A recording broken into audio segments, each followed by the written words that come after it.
Right, it's recording now. Sorry about that. So Jean, is it Jean? How do I unmute Jean? Hang on.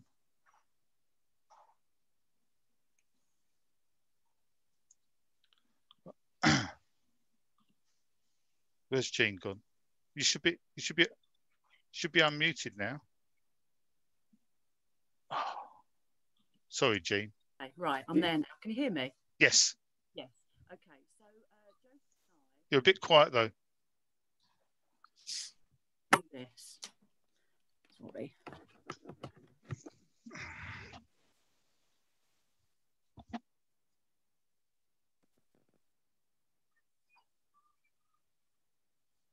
No, we can't hear you. Sorry. Okay, there eventually. Sorry. Right, my daughter Josie and I, we live in Crawley, but we've been interested in this project since meeting one of your teachers actually at a wood fair a couple of years ago. She was talking about it, Miss Fernie, wasn't it? Yeah. So we're really interested in this. We love the idea of it. Josie's currently at Brinsbury doing furniture making. But because we live in Crawley, are we allowed to be part of it? Is it something that Josie could access in the future? No, you can't. And is it something that we could be kind of telling her friends at college about? Or is it really, I mean, is it really kind of more of a local thing ideally, or okay, do you, what we'll do you not mind how far? We'll answer that towards the end, if that's all right. Perfect. Okay, thank you. I've got some other people that want to come in, so I've never done anything like this, so you'll have to bear with me, okay? So I'm trying to unmute AJ. Hi, Gary, it's Manda. Oh, hello. All right, I can't see you. That's all Good. right. I hope you can't. I can hear you loud and clear. All right, yeah, Amanda, please. Hello. Yes. I think it's fabulous that we're all seem to be back up and running again. I'm just really interested in the fact that you think you've found a possible location. Are you able to expand any more on that? I think Nancy might be able to. So if we'll leave it with her to talk about that, if that's okay. Okay, fab. Brilliant. And Karen is the last one, and then we'll go to Nancy. Hello. I know very little about this group. I'm not even quite sure how I managed to come across you, but I did a few months ago, and then you popped up again. It must have been on the Facebook feed, or maybe I got an email. I'm not sure. So I joined as a founder member because I think it's a good idea. Thank you. I don't currently do anything. I'm a bit scared of decorating even, so I don't do any. But I think it's a great idea, and so I want to support it. Thank you. Okay. Well, I'll say something about that, or maybe somebody else will a little bit later. But we'll go to Nancy now, if that's all right. Brilliant. Okay, thank you everyone for coming. It's really great to see you all. We're really excited to see so many people come in. Gary, if you stay as the host, it's probably easier because you can let any new people in that come in. Okay. And then that saves me trying to do two things. So shall I tell you a little bit about the idea of the tool library? So really, I kind of narrowed it down to three things really. It's to help people save money, because obviously some tools are quite expensive and you might only want to use them once or twice a year even. And then secondly, you know, I live in quite a small flat, so storing stuff is a real problem for us. So also if you start buying loads of tools, you've got to find somewhere to store them, and then you put them somewhere inaccessible and forget you've even got them. And then, as Gary mentioned, saving the planet as well. We're obviously really focused on the climate crisis, and we don't really want to be like just using up more and more resources when we could be sharing stuff. So that's, if you like, the basic concept of things. We've been talking to other tool libraries all around the world. So we've been talking to other places about how they set up, and they have Zoom meetings which people can go to, and you can just learn and you can ask questions. So sometimes when we hit knotty problems, we ask people, well, how did they go about doing it? We've picked up some really useful tips like that. we were also conscious in setting it up that some people are really worried about using tools. In particular, we've had some inquiries from women and who feel they would like to have some training on using power tools, because I don't know, going back to when I was at school, a lot of the boys did woodwork and metalwork, and the girls had to do needlework and cooking, and I was really good at cooking and really rubbish at needlework, but I would have loved to have had a go at woodwork or metalwork. So we've got a whole generation of women out there who just never had the chance to do this stuff or learn, and they want to do stuff now. And we've got another generation coming through who also want to be makers and crafters and do things. So we want to have the chance as well to buy tools and show people how to use them. And again, you go to expense of using something. I remember buying a power tool, couldn't quite work out how to use it, and then ended up putting it in the cupboard and then paying for someone else to do the job because there wasn't anyone to teach me how to use it. So there's a gap there we want to fill. We also want to make it fun. Like, the idea of a tool library means that you could go and pick stuff up, you could drop it off when you finish with it, but you're also part of a community, and we can learn from one another. And it fits in neatly with the idea of having that community workshops. The two ideas go together, really. And then we've got other organisations in Brighton and Hove, and I can see Victoria, and I think, are you Brighton Repair Cafe? Thank you so much for coming. We've got Brighton Repair Cafe and also Fabrica running a project out of Brighton Youth Centre. So we want to be complementary to those organisations. So we're really interested in exploring how we can work together so we don't duplicate, but people can access all the organisations, and again, we can perhaps share resources. We possibly have found a venue, and I've been writing to loads of community organisations to see if they can find space to host us. So the idea is that we would box tools up into kits, so you could have like a DIY kit, for example. So we'd give you like a whole box of tools to DIY, to do a DIY job, or you might want a gardening kit to do your garden with, because you might not do your garden, perhaps you might want to do that once a month or something, or a decorating kit, whatever. And that's something we can talk about, is what kind of kits would be useful and what tools should go in those kits. And that's something that Garry and Pete have been working on, is the list of tools. So you can borrow the whole box of stuff, so you come and pick it up, and then you come and drop it off when you've finished with it. So we were looking for a venue that really is a pick up and drop off point. We've spoken to, I've got to remember who we've spoken to now. We've spoken to East Brighton Cafe, we've spoken to Hanover Community Centre, to Brighton Youth Centre and the Resource Centre. And everyone's really interested in helping us out. A lot of it depends on what space they've got and what space we need. So it's a bit of an iterative process in us trying to work out what the size of the boxes would be, how the storage would work. We're really interested in Brighton Youth Centre and Fabrica and the current setup they've got, which we didn't know about until we started putting feelers out. But they've actually got a little corner of a room which they use for a workshop already. Because of COVID, we had planned to go and see it, and then we had the second lockdown, so we haven't managed to get in and actually look at the setup. But they are open to the idea of us using their workshop space, and they've got a bit of, they said it's an outdoor space, but it's secure. And I say I haven't seen it yet, but we could maybe stack waterproof boxes of tools there. So that might be quite handy because it's fairly central and there is a little parking space outside. I mean, we don't want to encourage too much driving, but we do recognise that to use the tool library, if it's Brighton Youth Centre on Edward Street, it's sort of the Kemp Town end of town. For people in Hove, they might need to use a car to come and pick stuff up. So that's just feelers at the moment, but we haven't really been able to do the practical side of measuring up the space and seeing if it would work. But the reason that's probably the most interesting venue for us is it would enable us to get the community workshop up and running at the same time as the tool library, which gets that sense of community going. So that's the idea in essence. We've had lots of people putting in bids for what kind of tools would be useful, which is really useful to know because obviously we've got limited funds. So it'd be good to know how best to use that money. And some people have been donating tools, which Garry or Pete might want to talk a bit about. But I think probably, given that I've started talking about community, it's probably the right time to hand over to Pete, who can take that theme forward. Or did you want to take 3 more? Yeah, questions, let's hear from people. I mean, comments or questions, it doesn't matter which.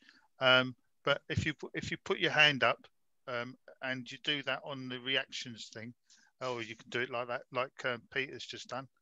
Go ahead, Peter. I think you're being unmuted. Hello, hi. Can you hear me okay? Yes. Yeah, apologies, Gary. I didn't see the reactions thing. I'm not used to this.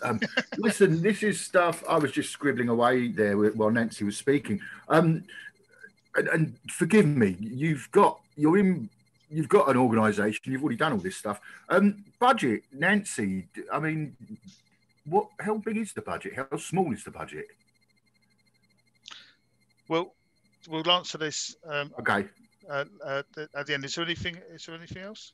Yeah, a couple of other things really. Power tools was mentioned. I just wondered how far you was going to take that, especially, for example, if you was to get a 12-inch disc cutter. Now, I can't see you getting one, but obviously it's quite a dangerous tool. So while you spoke about training, and again, as I say, forgive me, I'm sure that you've covered all this off. And another small thing, again, when Nancy, for example, talked about a decorating box, there's obviously consumables associated there and different types of consumables. Things like, so you pick up your decorating box, which has got X number of brushes in it, certain different sizes, scrapers, filler knives, maybe, a roller frame. Consumables I'm thinking of there will be rollers. Obviously, there's many different types. And I'm assuming that an individual borrowing would get advice as to what type they would need and then go and buy that themselves. We'll come back on that on all those questions. In fact, they were really good questions. Thank you. Okay, the next one is Andrew. You should be able to say something. We can't hear you, mate. On mute. Can you hear me now? Yeah. I'm a fundraiser. I run a fundraising consultancy in Brighton. I'm also a trustee of several charities, and I'm a trustee of a grant-making trust in Brighton. So I kind of see things through. Are you going to give us loads of money? Oh, so I see things. Well, so that's the angle I'm coming at from. So I'm really interested in the financial side, you know. And someone mentioned the budget earlier. Kind of how much you need to raise and what's in the budget. But also you mentioned about your status, your CIC status. So that's interesting because CIC, there are issues around the CIC model vis-a-vis the charity model. So I'm interested in that because it may not be, if you're going to be fundraising, that's not the best model. If you're going to be generating income, i.e. earned income, trading income, then that's a better model. So you can change from a CIC into a charity, but you can't do it the other way around. Mm. So that might be something to bear in mind. I work with lots of CICs, and ultimately they found that the best model is to go on a charity route. You said you've had some success already with fundraising. So I was interested in what success that was. And then you've not had some success with grant funding. So I was also interested in that. And maybe I can have a conversation offline with you about that if it would help. Brilliant. I mean, that sounds great. And yeah, I'll try and answer some of those questions a bit later on. Okay. I think that was that 3 people, or was there? Oh yeah, Victoria's got a hand up as well. Go ahead, Victoria. Hi, can you hear me? Yes. Perfect. Hi, so I'm from Brighton Repair Cafe, and Gary and I've met before, and also Peter. So we run a pop-up monthly event in normal times, face-to-face, where we help people to learn how to repair their things. And so we're really excited to connect with you and think about how we could work together in the future and think about kind of perhaps shared spaces. We had been based at the Hanover Community Centre, where we've got storage for our tools, but it's very limited. We are also trying to reach out into working with different demographics, so younger people, so working with the Brighton Youth Centre would be amazing if we could somehow work together. But I just wondered if you had made any connections with Kat Fletcher, who was trying to set up the city reuse hub or something along those lines. It was a few years ago. She got some funding for it, and she was trying to get a container to have kind of tool library and things. So you're nodding, okay. So I wondered if there was any connection that could still be made there. I don't know where she's got to. I haven't spoken to her for a long time. But also I've got links with Brighton Uni, with Nick Gant, who does a lot of the community link kind of work from the university. He's very much focused on reuse, sustainability, working in the community and getting projects going that help the community, but also the students learn from. And I wondered if there's some way of making that kind of connection. Okay, right. So what we'll do, we'll try and answer those questions and make comments about things you said, or everyone's said so far. But now we're just going to hear from Pete, if that's okay, Pete. Yeah, hi there. Just a quick one, really, just to reinforce what Garry and Nancy have been saying. And before I start, I just want to say a quick thanks to Andrew and to Pippa for joining us, because I kind of brought those guys on board.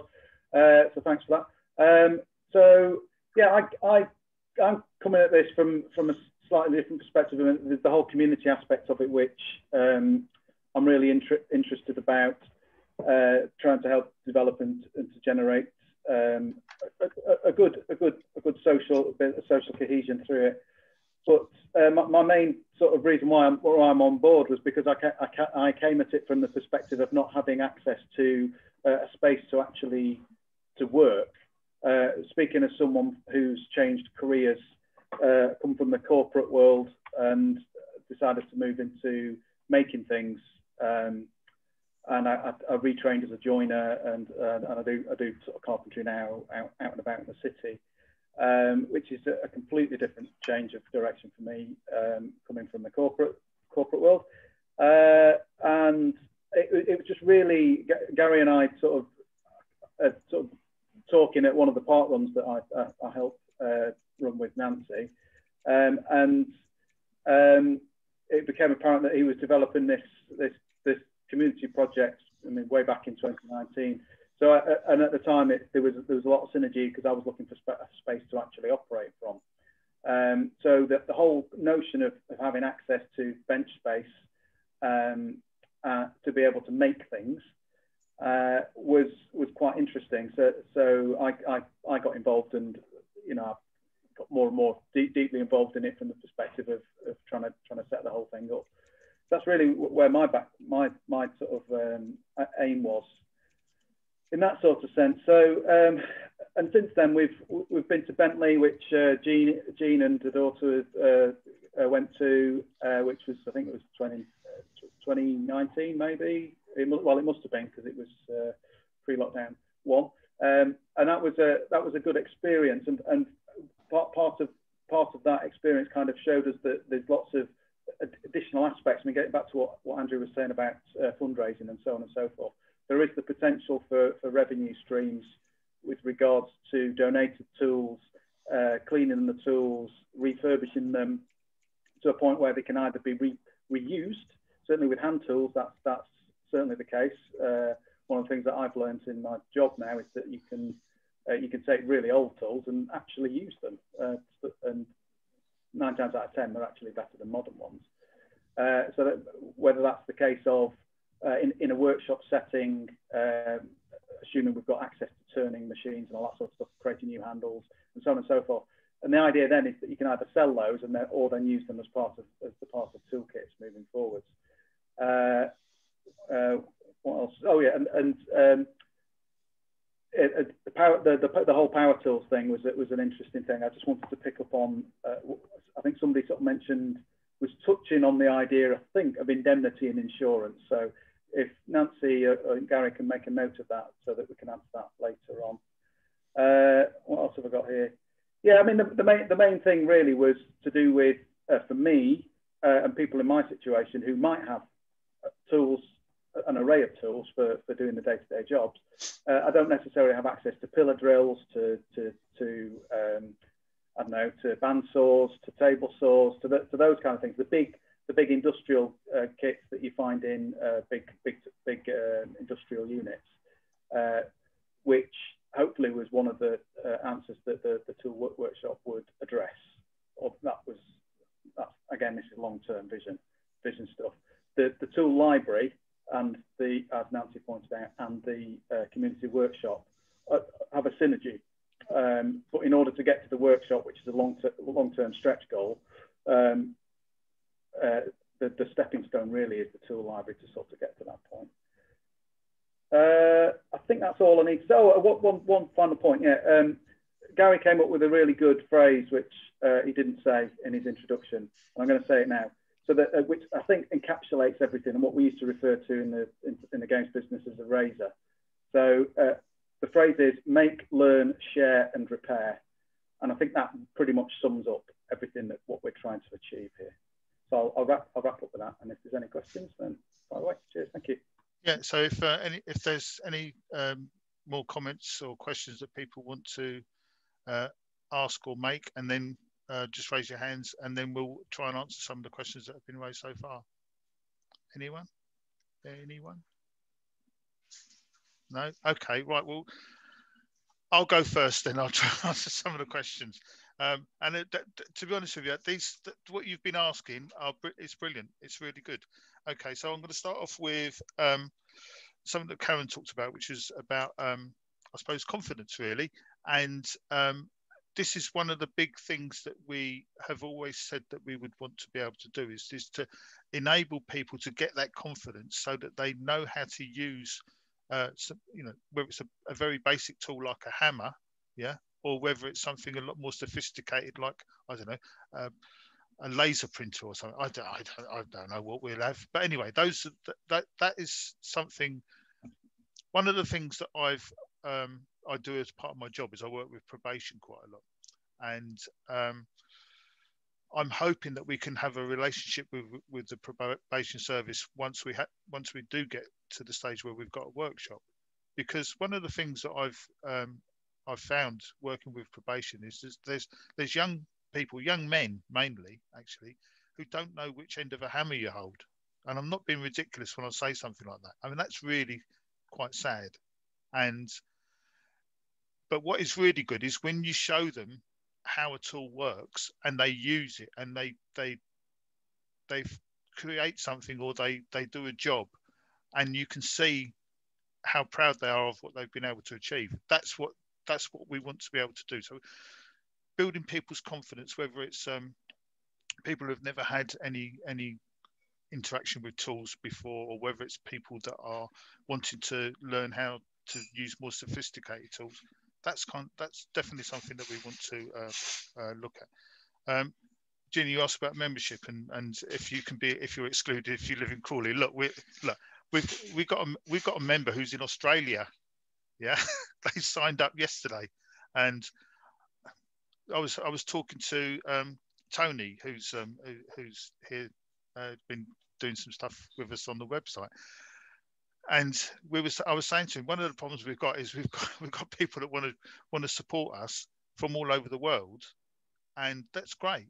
But obviously, if you're going to come from Australia to borrow some tools, there's better ways of doing that kind of thing. So I think really with you guys in Crawley, I think what we would try and do is we'd try and help you to set something up where you are. I don't know. I mean, this is something maybe we can have a discussion about, but certainly if you want to be involved in what we're doing and you're prepared to come down from Crawley and do it, fantastic. But what would be better, I think, would be if you had something like what we're trying to do, or what other tool libraries or community workshops have done. If you wanted to do something like that in Crawley, that would be even better, because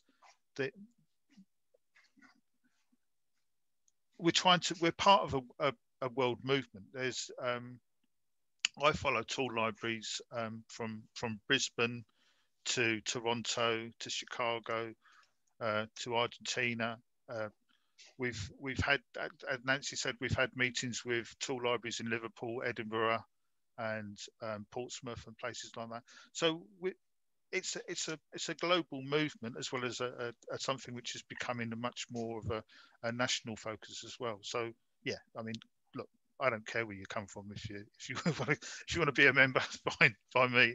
I'm happy with it. Amanda, you talked about. I think Nancy probably answered your question about the tool library, Amanda. So I won't go any more on that. People, I can't remember who it was. I think it was Andrew asked about budgets and things like that. Okay, right. So in terms of if we were to have a workshop space and start fitting it out with all the bits and pieces that we would need, I'm estimating an annual budget of probably about 20 to 24,000 pounds a year. Yeah, now that's a lot of money, and I suspect a lot of that money would come from membership, but also I suspect a lot of it would come from initially from grants and fundraising and things like that we would do. We've been reasonably successful in crowdfunding. We raised over 4,000 in a crowdfund back in May 2019. Our goal was 2,000, so we doubled what our goal was, which was quite good, but it was really, really hard work. We've had no success whatsoever with grants.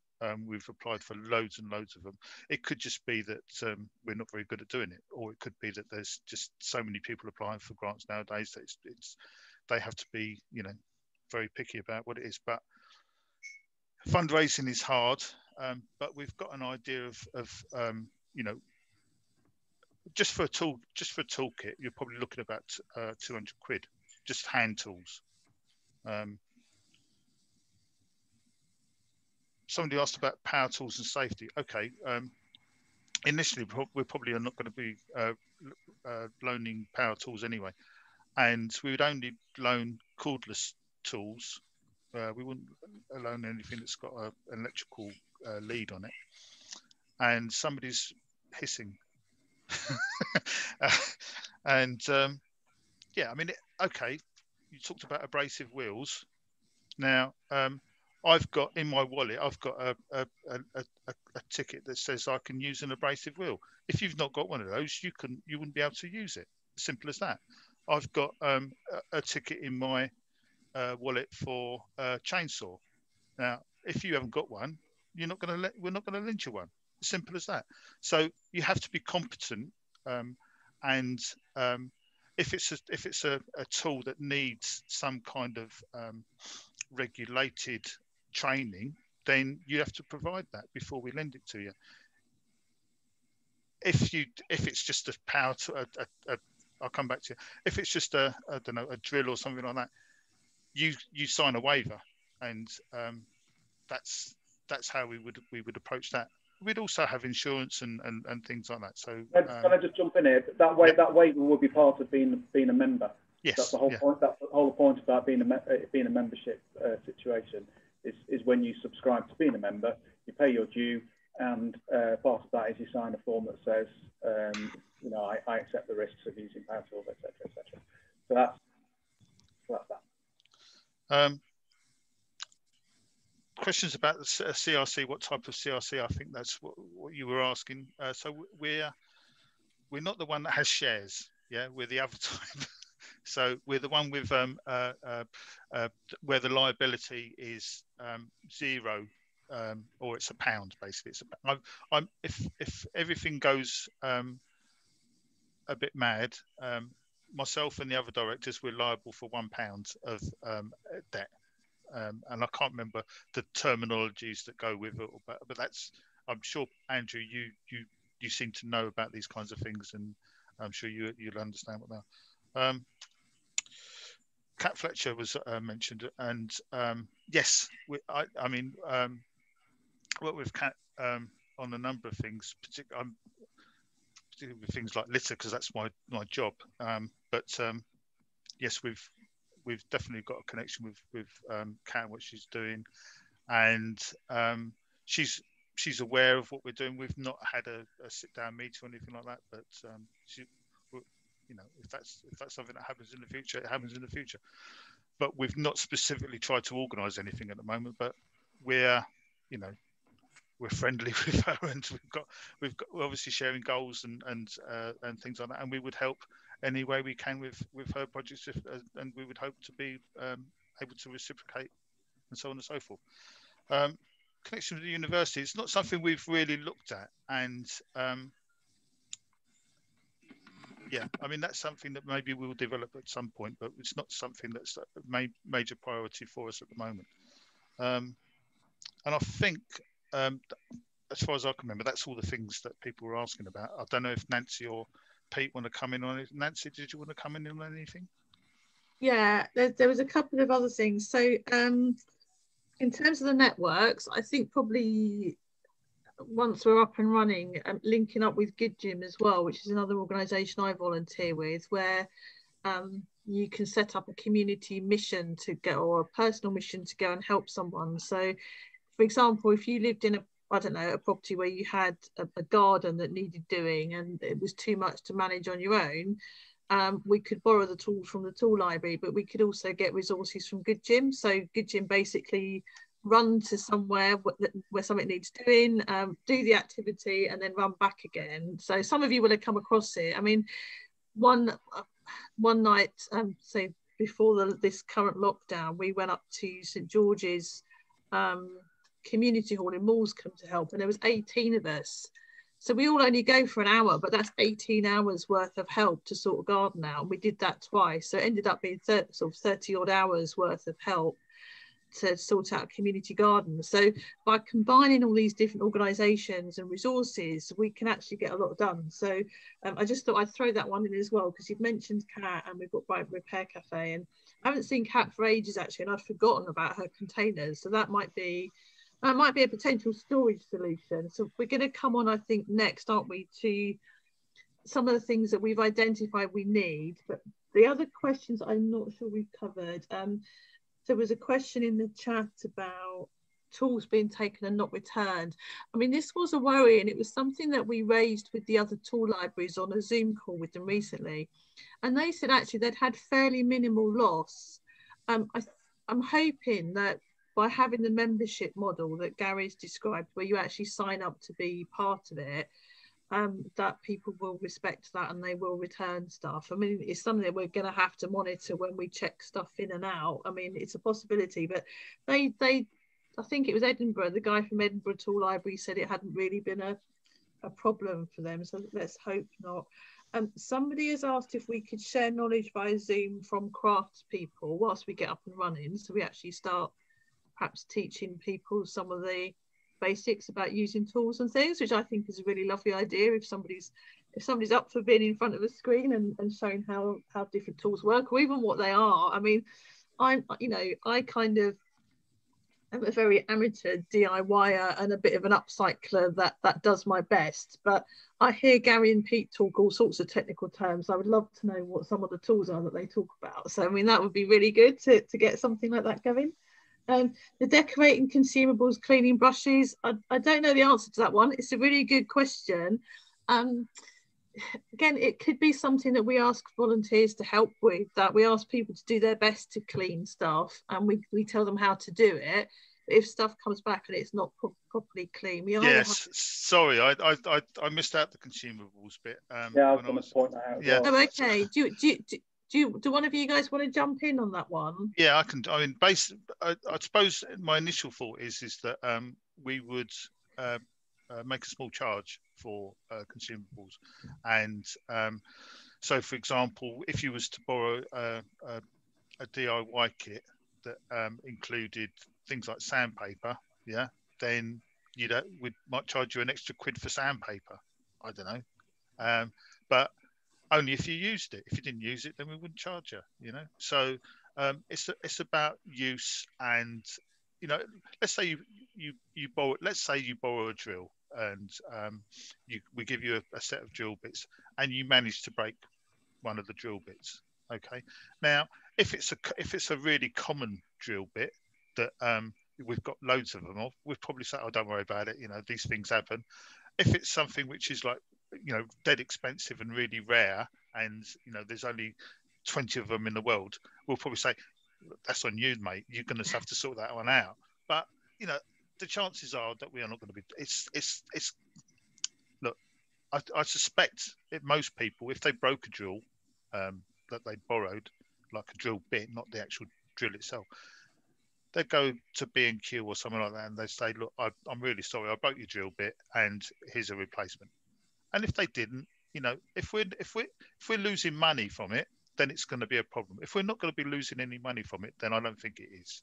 And I'd much rather people were using stuff and making stuff and repairing stuff and creating things than worrying about, you know, a damaged tool, because we can always replace. Well, I think can I just jump in here as well, just to sort of say the kind of consumable, the obvious consumables from my perspective as someone that is making things on a daily basis. Things like the obvious ones are screws, other fixings for fixing things to walls, like roll plugs, wall plugs, stuff like biscuits for biscuit jointing, glue, sand. Obviously, Gary's mentioned sandpaper. Or you know, even to a certain degree, things like filler, different types of filler, whether it's 2-part, whether it's you know, simple sort of wall filler. There's loads of different varieties and stuff. You end up getting into this kind of world where you could say, okay, well, let's give people the option of buying all that thing, and then suddenly you're turning yourself into a, you know, to all intents and purposes, like a hardware store. So there is a risk of going too far down the line and kind of going, well, you know, we can offer everything, and then suddenly you're B&Q. Or there's just the obvious things, which I would say would be things like screws, roll plugs, maybe one type of filler, glue. And when you say glue, it's literally PVA glue, and just leave it at that. You don't go into PUs and all the various different adhesives that you can possibly get. Just to keep things simple and give people the options. So that when we do lend out the boxes, and I think it was Charles, you mentioned the whole point about having a little handout. That was something that you know, the three of us discussed a couple of months ago. Was the idea with every single kit that you hand out, depending on what the project is that you're planning on doing, we would have a community workshop tips sheet, which you would say, okay, you're borrowing this because, they would say, I'm hanging a picture, I'm putting a shelf up, I'm, you know, cleaning out bath plugs or whatever it might be. Then we'd have an associated help list there that helps people use the kit that they've been given. And that's literally as a launching point for the I'll come on to you, Charles. A launching point for the toolkits, and that's before we get to workshops and teaching classes and all that sort of stuff. So it's like this, the stepping stone to get to that ultimate goal. Yes, Charles. Hopefully you can all hear me. Good morning, everybody. Yeah, I think they're really good points, Peter. And I should remember that Wix used to, or may still do, they have little a rack of how-to things, and perhaps we can identify things like putting a shelf up or putting a batten on the wall, all those things which a lot of the tasks can be resolved down to a few simple operations. And perhaps we can start. I think the key is to start simple and then gradually develop from there, I think. And could I just say at this point, I think it's marvellous the way. I mean, in fact, I've got the T-shirt there. From when I first met Garry, and we had an event at Edley, I believe. And it's yeah, we've had a lot of challenges, but it's great to see the progress that's been made recently in getting premises and getting a tool library up and running and funding, and you know, it's amazing how much progress you've made. Still a long way to go. Still a long way to go. And I wish I'd had more time to say I've been involved in lots of other campaigns, and I wish I had more time to help on it. But no, everything you've done, Charles, has been fantastic. I just one other thing on the whole issue of consumables. One of the things that a lot of tool libraries have said to us is that the things that they're donated, the tools, equipment, and other items that they're donated far outweighs the losses that they have through things getting broken or going missing or wearing out or whatever. So it's not something I'm particularly concerned about. We've got 2 garages full of tools at the moment. I know a lot of them are need a lot of repairing and a lot of work, you know, a bit of TLC on them, but we've still got 2 garages full of tools, you know, and we haven't lent any yet. So there you go. We're well ahead. Quickly, Charles, yeah? Oh, yeah, very, very quick point. The other thing is that some of the DIY superstores have an incredible markup on consumables. And if an organisation like ours can buy things, I mean, there are a lot of other places where you can get very good prices on bulk buying consumables, and that's something where the communities may be able to take advantage of a bit of buying power and access to discounts. Yeah.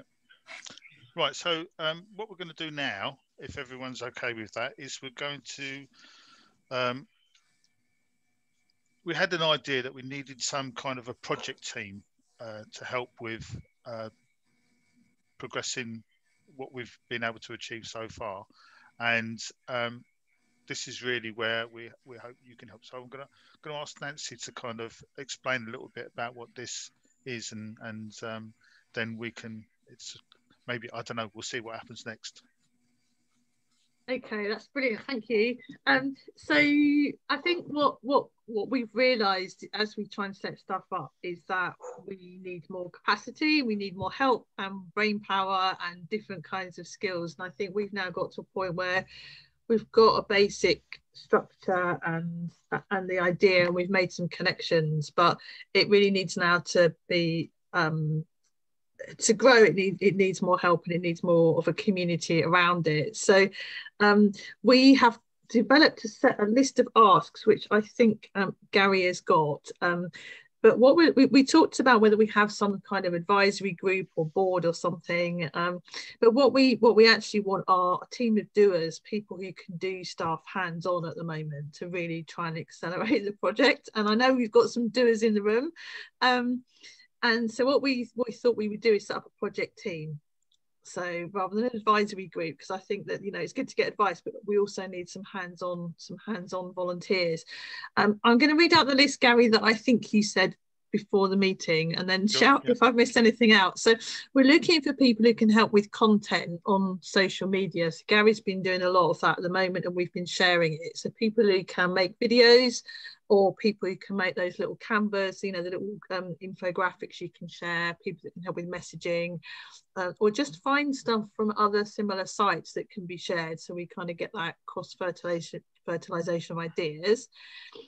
We will need people to help with logistics and transport. As Garry said, we've got these kind of garage stores, but they're a bit out of the way at the moment, and we might need to get them to a more central location once we've worked out where that is. We need some help developing policies. So to apply for grants, we had to develop our equal ops policy, but there's like a whole list that people ask us for, you know, sustainability and everything. So anyone who's got experience of developing policies or is good at looking at other websites and happy to try and take what someone else has already done and just tweak it so it makes it into Brighton Community Workshop policy, that all helps. Fundraising, we really need help there, and I don't know whether that might be a conversation outside of here around the business model that's been chosen and whether we change that as well. I mean, I haven't got any strong feelings about that. I think it's just what would help us to generate some income. And then we need members as well. I think the other thing we had was on the list was a membership, kind of a membership secretary or somebody that would try and help boost membership. you know, at the moment, the founder members' fee is £5. I can't remember what it's going up to, but if we can get lots of people actually as members for £5 that like the idea, I mean, it's cheap because at the moment we haven't got anything to offer but the idea. But once we grow to a point where we've got stuff to lend out and the workshop, we can raise the membership fee to something that's nearer to the value of what people will get, which will be a bit higher. So we're really keen to just build that base of membership of the sort of £5 founder members. Garry or Pete can say how long that bit is open for. That's everything I had on the list. I think the other thing is we would probably want to start meeting up a little bit more often like this, just to share ideas and talk about progress and see what's working and what isn't. Because we just feel like there's more of us getting involved in developing this. So I think that's everything on the list, Garry and Pete, but shout if I've missed something off. Of course you have. Of course you have. I had it all written down on my mind map. I might have missed. But so I mean, we need some help with sorting these garages out, because we don't. We've got 2 garages, and we could probably half the amount of space that we're renting at the moment in terms of garages. So we're looking at somebody who's going to help with that. We've got some help with the website, which Tony has been really gracious to help out with. So if there's other people that are interested in that kind of thing, maybe you could work with Tony. And we're going to need volunteers to help out when we're doing things like, well, we'd like to do pop-up workshops. So we want people who know how to use tools, but also people who can just like help with setting up the gazebo and transport and those kinds of things. And the same goes for the lending library. Once we've got our lending library up and going, we'll need people that will, you know, sit in the space where that lending library is and deal with the, you know, the queries and questions and lending out the tools and all the rest of it. Now there's a lot of hands going up, and I think probably it's an idea to kind of go through those a little bit. So I've seen that well, there's 2 Peters that are putting their hands up. There's Andrew's got his hands up. There's Alison's got his hand up. So what I'm going to do, I'm going to go to Pete Ranson first, and then Andrew, and then Peter, and then Alison, if that's okay. I just wanted to sort of stress on the social media side of things that in terms of generating content is one thing, but there's also the whole kind of community support management role of that. At the moment, Garry is mainly focused on Facebook, but from my experience, things like Instagram and you know, Twitter and all that, I don't like them, but it's one of those, you know, it's the nature of the beast these days. But there's a lot of what Garry's been doing on Facebook is good, and he's been busy just sort of constantly keeping a drip feed of posts going out there. But there's a difference between passive and active Facebook and social media content creation and management, and that's something that, whilst I understand it, I don't know how to do it personally, but I know in theory that it's kind of, in this day and age, it's really important to be able to engage with the community, and certainly with a group like we're trying to generate here. I think it's kind of part of one of the critical roles, certainly with keeping the idea going, and it's not just about generating content, but it's about generating engagement with the community. So that's all I wanted to sort of say, Garry. So I'll let the others. Yeah. So Andrew was next. I'm new to this, so I thought it might be useful if I just give a quick overview of my sort of gut instincts. So what I'm hearing are you've got lots of amazing ideas, loads of really commendable objectives and just brilliant ideas, but what I'm sensing is you haven't quite nailed down the kind of the core of what you want to do. And I think before, what I would want to see if I was, you know, being approached for funding would be a business plan, kind of costings, and a focus on maybe 1, 2, 3 things that you want to do really well, rather than loads and loads of things. Because at the moment, it seems to me like you're trying to help everybody, whether it's, you know, students, people in the deprived areas. We talked about women. We talked about the kind of the social side. I think that we need to work on our elevator pitch. Okay, if you're in a lift for 30 seconds with a major donor, what are you going to say? What are you going to focus on? And that's the really key thing. And I think, you know, so hang on, it's not the first time we've heard that as well, and it's something we are aware of. Okay, and so what I want to get across really is that this is a really key point. When organisations are new, yes, you want to please everyone and do everything really quickly, but it's about making the dominoes fall in the right order. And we've got, and where I can help you, I think, is kind of on the strategic side, focusing on the kind of the, it's the plans and which dominoes are we going to have and which order do we need them to fall in. Okay, well, what I'm going to do then is I'm going to nominate Andrew as our fundraising guru on the project team. Can I just say also, Gary, the phrase we need to use is not fundraising; it's income generation. Okay, because you need to be looking at all the different facets. Okay. It's yes, it might be grants one day, but you're talking about earned income. So the trading side, where people are giving you money to, you know. At the moment, that's where all our income is coming from, is from membership. Membership, but also people paying for stuff. Yeah. You might find. I mean, it was interesting hearing Nancy, I think it was earlier, talking about how you may be able to offer training online. Now that is a potential revenue stream. People might pay £1 or £5 to learn how to do something. You know, so there's this whole funding mix that we need to look at. It's not just applying for grants.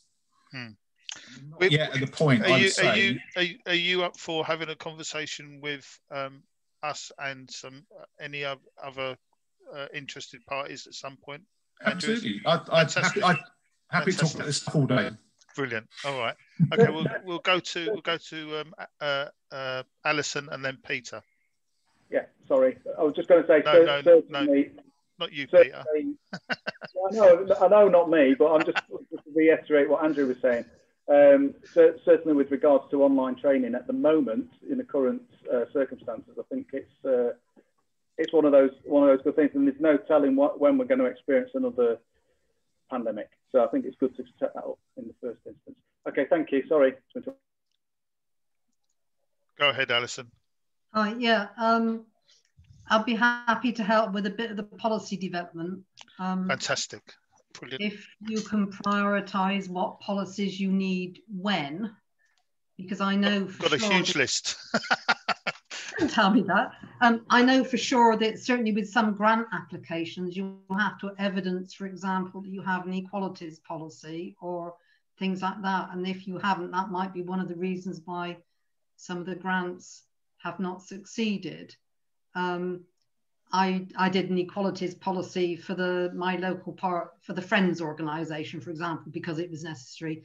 What I did find helpful was that the Resource Centre does do information and support leaflets about how to write policies for small organisations. So I can certainly use that as a support reference. We're ticking a lot of boxes today. Good.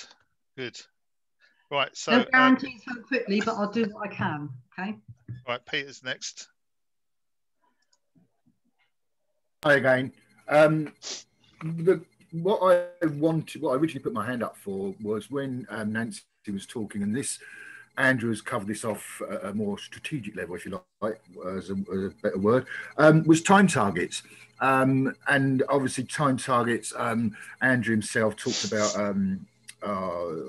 dependencies, etc., and a project plan, of course. Andrew talked at a very high level. But yeah, so I wondered if at this moment in time there's any time target, for example, for potentially having the library live. But there's been so many different things spoken about today that, of course, it's not just the library anymore. There's training and all sorts of stuff. On the training, I just thought to myself, there's a hell of a lot of YouTube videos. Appreciating what Andrew said about income generation. There's YouTube videos out there from literally how to unpack a parcel to how to build a house. And at some point in time, maybe we could just collate them and point people to some of them if we felt they were relevant.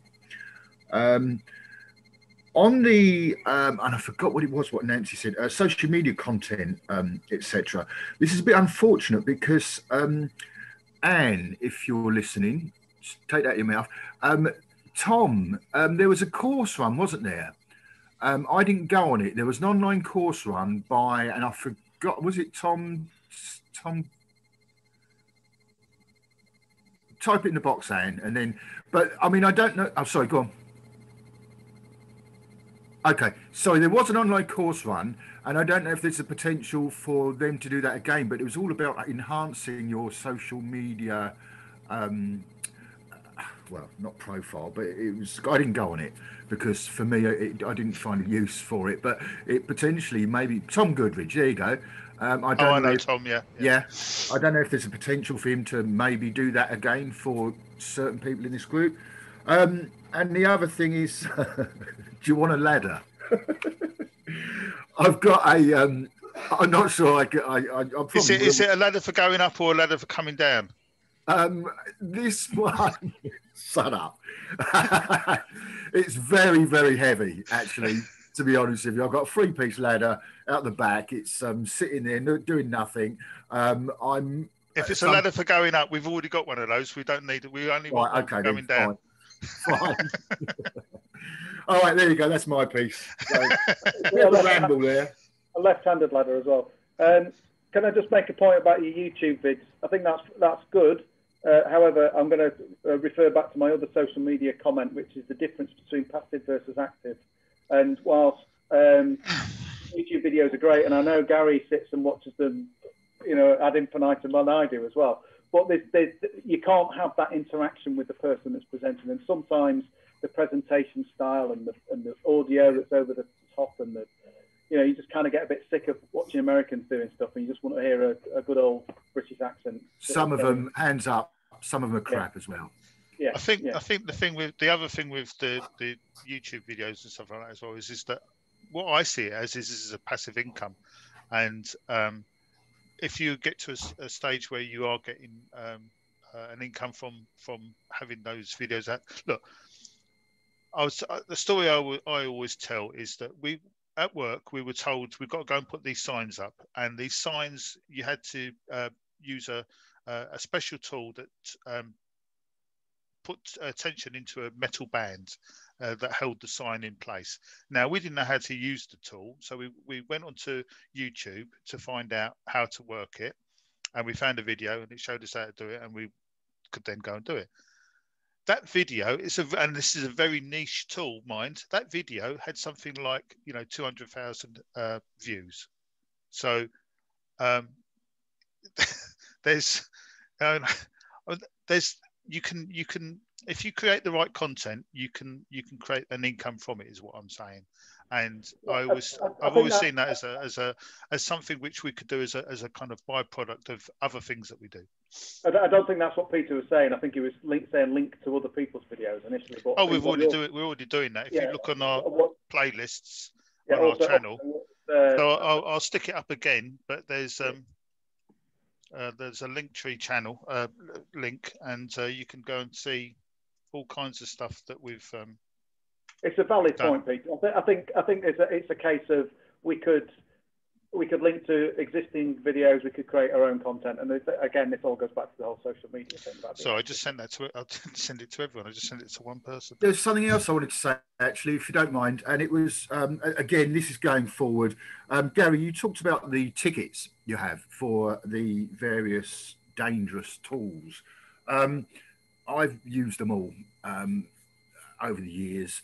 Don't have any tickets at all, but this goes, because I'm a bit older, it goes back to when you didn't necessarily have to.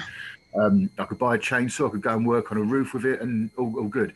Okay, well, we wouldn't unless you had a chainsaw ticket. You wouldn't, you could say I've been using the chainsaw for 40 years, and I say, well, have you got a ticket? No. Well, you can't. I fully understand, because if I was to go onto a building site, they'd say exactly the same.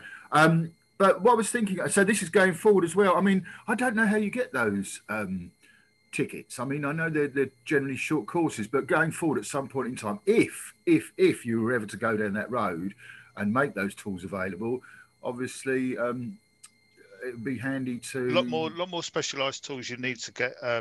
It's normally, I mean, I know Lantra is the kind of awarding body for a lot of the kind of tools that I've had to use, because I was working in the kind of landscaping industry and stuff like that. So that's where I've got all the tickets that I've got now. Well, I don't think we're going to get a Lantra accredited course going or anything like that. Who knows? But that's look, what the types of courses that we would do would be some very basic things, perhaps like how to change a plug, how to make a bookshelf, those basic stuff like that. But we might do more advanced stuff, but we're not going to start doing that straight away. But also, a lot of what we want to do is we want to get people to make stuff that we get a glut of, if you like, and then we can sell that. So make a birdhouse, and we'll go and sell the birdhouse for £5, and that creates an income. I mean, I don't know. I'm just spitballing here, really, but those are the types of it's very basic things that we want to be able to do, and the reason we want to do that is because we want to be able to give people confidence in using tools that haven't necessarily used tools. People who know how to do stuff, they won't want to go on a course, but people who don't know how to do it, then it's probably going to be something they're interested in. We're kind of Nancy, do you want to? Because you've got a couple of hands up, Gary. Alice has got a hand up, and Pippa, I think, waved. No, you didn't. No. Alison, is that an old hand or a new hand? I didn't take it down again. Oh. Hang on. How do I? Yeah.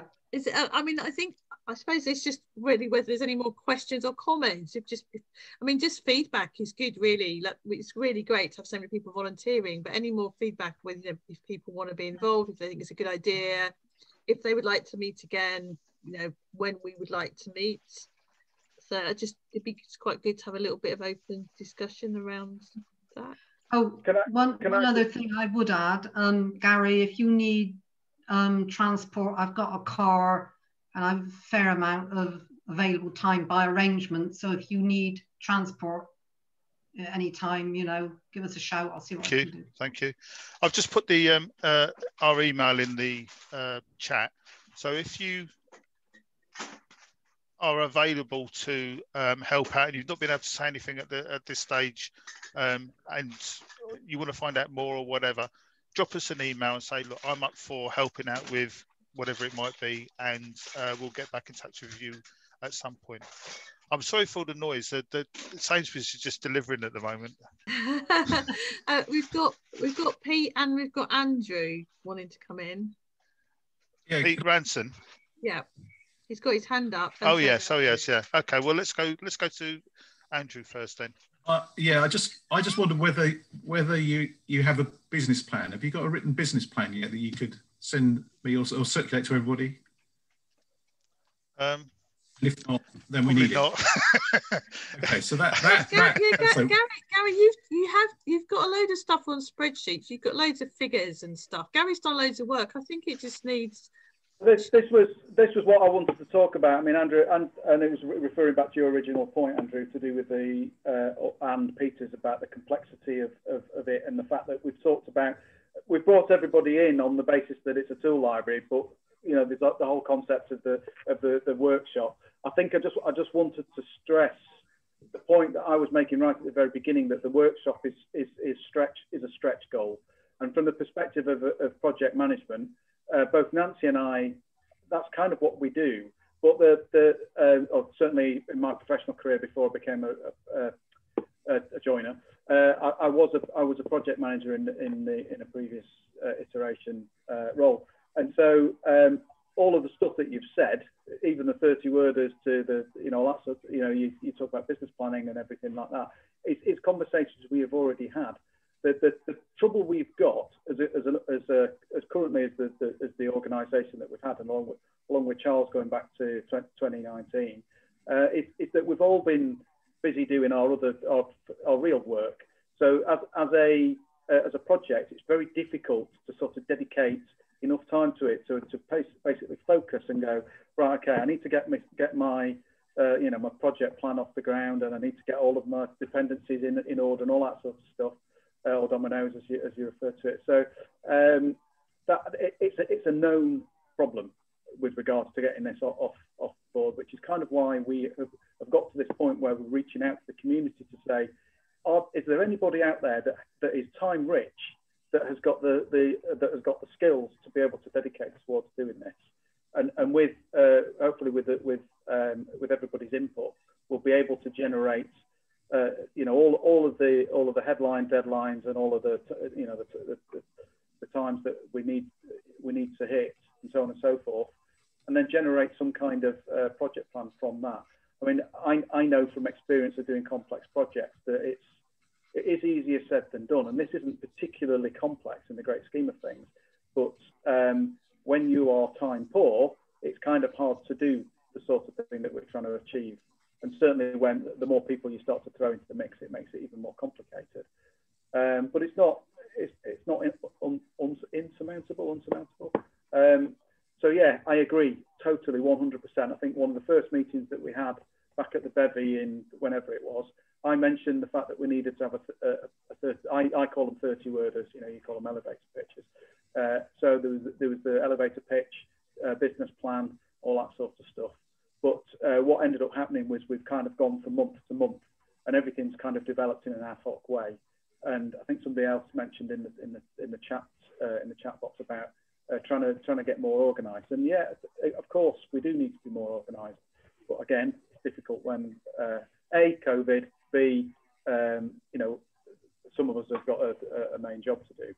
So I think the issue that we have had certainly over the last 12 months was the COVID crisis.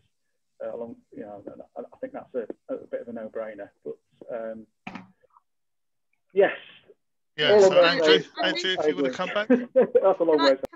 Can I come in on that? Because I think it's a good point. And if I give people an example of something else we've set up. So Pete and I were on the core team of East Brighton Park Run, and that's got a template business model. So everything is literally listed out, and you just have to go through checking off the boxes and getting stuff in place. And one of the things that was critical to getting it set up was having a core team of people who would get the thing off the ground.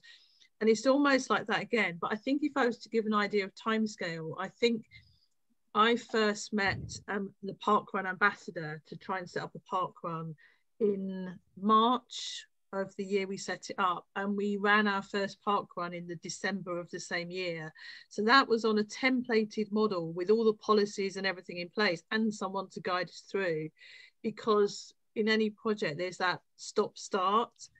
Some people think it's a good idea, and they you find your stars who've got the time and the skills who can throw themselves into it. Other people like the idea, but they haven't got the time now. They might have the time in the future. I think what we're looking for at this stage is people who would throw themselves into it in the short term to get the thing off the ground. So people perhaps shouldn't see this as, we're not asking for a lifetime commitment. We're asking for the kind of in kind of project management terms. It's that shaping phase. It's that just launch, get it off the ground. Because I think we've taken it as far as we can do within the capacity that we've got, as Pete said. We're self-employed. I'm a counsellor as well. Gary's got a full-time job. So I think we've just got to the point where we've used up all the capacity, and we need to build capacity to move it on to the next stage. And it's just been, today's just been brilliant. Can I say, it's just been so wonderful to have everyone here and have all these offers of help and people enthusiastic about the idea and wanting to crack on with it despite COVID. We've got, if we see this as a few months when we could do all of that work, and then try and get it off the ground as the restrictions start to lift. As restrictions lift, we could be kind of sitting pretty really with all the bits and pieces in place, having the right structure, having people to do different things. and then, you know, then we'll take it to the next phase, and you know, be brilliant if everyone stays involved, but other people, you know, might come on board, and we'll grow our membership. And I think this is an idea that is really sparking the imagination amongst the community. We had a really good response. Lots more people wanted to come than could make this morning, but the whole idea seems to have gone down really well with the community. So, you know, if we can maybe agree a date to meet again, we could then all try and get some other people to come along to that meeting as well, so we grow a little bit more. Well, just on that then, I mean, I think if we look at maybe the Sunday the 7th or Sunday the 21st of February for another meeting. So in a fortnight's time or a month's time is basically what I'm saying, or 2 weeks time or 4 weeks time.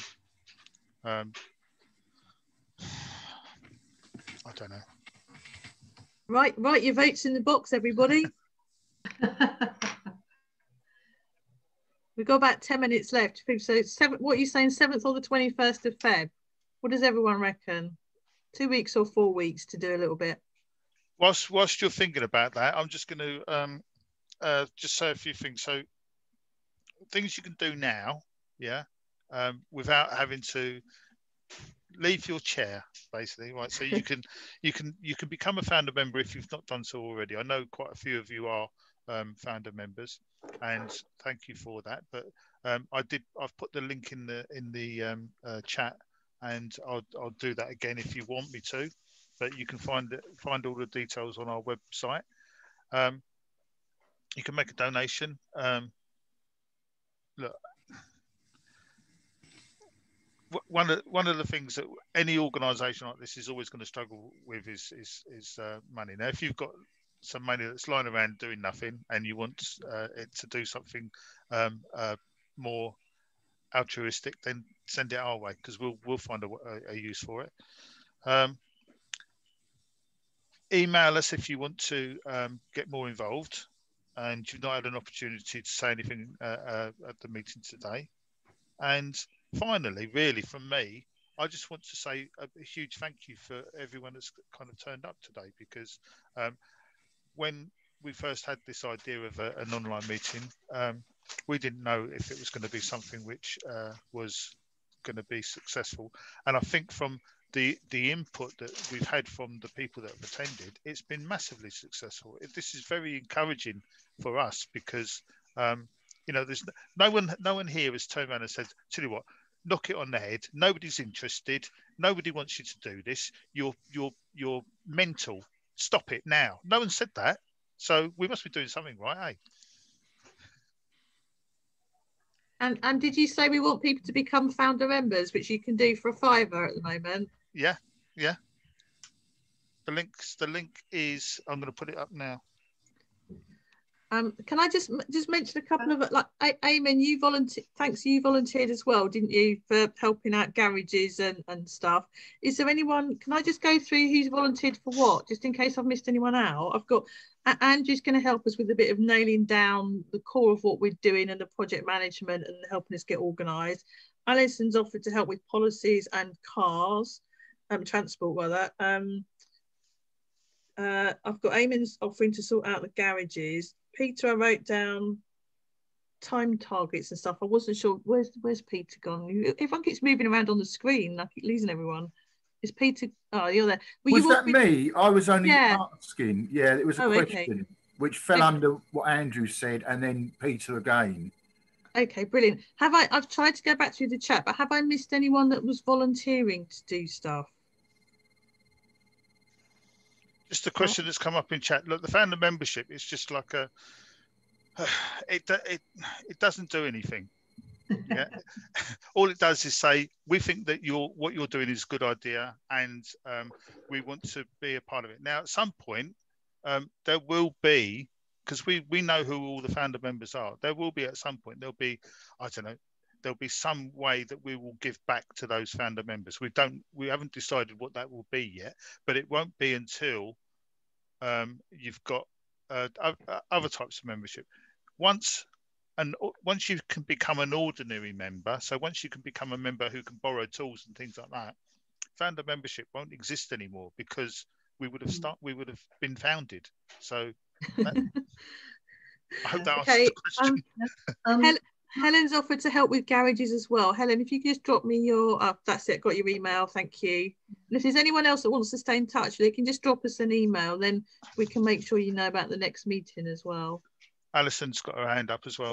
So, about the next meeting, it depends really on how much we're going to get done within 2 weeks, and would another meeting in 2 weeks' time be really useful to continue to put it together and refocus, or if you're going to be having lots of discussions with people like Andrew, you know, in between meetings. Let's do it in a month. That gives us plenty of time to get organised, then, doesn't it? In 2 weeks' time, we might not have got an awful long way. And if you're going to be talking business plans, project plans, interrelationships and dependencies. And we know nothing's going to happen because of COVID, so yeah. And if you send me a list of those policies, I don't know if you've got any ideas yet of priority. I've got a whole list. I've got a whole list, yeah. I've got a list. I know you've got a list, but if there's 20 policies, which ones won't do it first? That might relate to the project plan as well, so that might link into that. There's Alison. A month would be a good idea. Okay, I quickly drafted an equality one so we could get some bids in, but it could do with a review, if you wouldn't mind taking a look at what I've done, and I think it could probably do with a little bit of sharpening up, if you don't mind. So that was a priority. But Gary, I think you did have some priorities, didn't you, around that long list? Yeah. So there, I mean, I'm just picking up, waiting for the thing to load. Right. So yeah. So we need a social media policy. We need a conflict of interest policy, anti-bullying policy, sustainability policy. Just email it to me. Policy. just email it to me, and there may be other group members who've got knowledge or specialism in particular areas. It might be useful to feed into those bits. So what?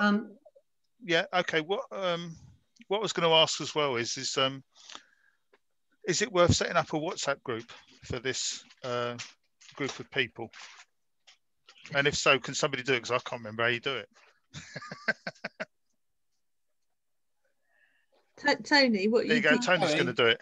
No, I'm not volunteering. That wasn't necessarily me volunteering, but I'll just say that a large number of people are moving away from WhatsApp, what with the recent changes in the privacy policy they're trying to introduce. Oh, right. What's the alternative? The preferred option now. Just as a by the by. We've got the Facebook group, haven't we? I think it's everyone that's on here on Facebook. Is that how people found out? No. Who's no? Okay. Me. How did you find out about us? Oh, through Pete. Yeah. Next door. Through next door. Oh, okay. Yeah.